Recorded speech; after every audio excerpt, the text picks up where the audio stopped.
merci Bolchoï à vous. Il manque Berléand et Lionel à Belanski, je crois, mais ils sont au théâtre, ils arrivent, ils sont sur un truc. Bon, il ne devrait pas tarder à arriver. Alexei Gouskov, c'est vous.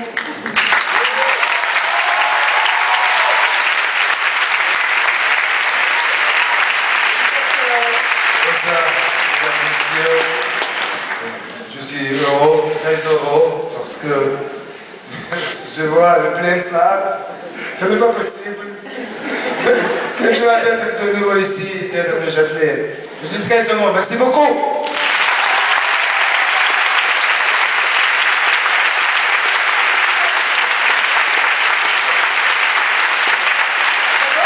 D'abord, tout le monde a envie de savoir, est-ce que vous vous baisez chaleureusement? Ah! Mais si! François Berléand, mesdames et messieurs.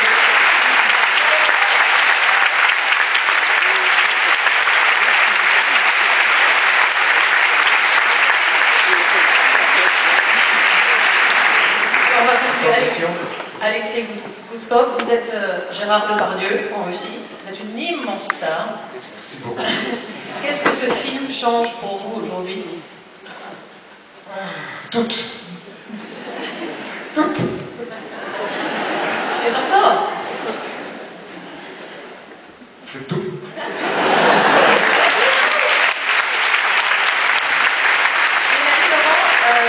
dites que pendant la scène du concert, vous êtes entré en transe, littéralement. Qu'est-ce que ça veut dire? Est-ce que vous pouvez nous faire...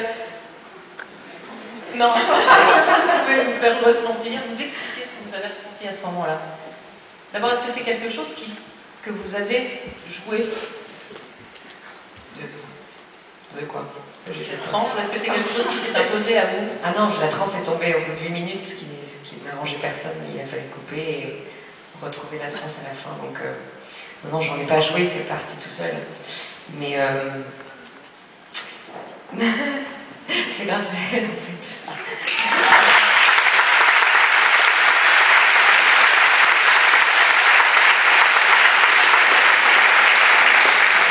Trop ému?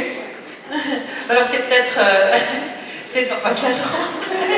C'est Radou qui va nous dire, parce que Radou a des dossiers sur tout le monde.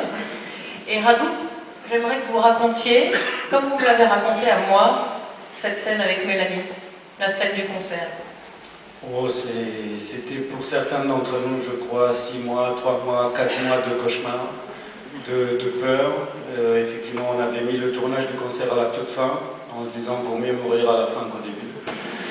Et bon, moi j'avais peur de la mise en scène, de rater, et je me suis dit, si 1h45 de film sont bons, mais la fin du concert n'est pas bonne, le film ne sert à rien. Mélanie avait une énorme pression puisqu'il fallait qu'elle apprenne à jouer du violon, un concerto qui n'est pas très facile.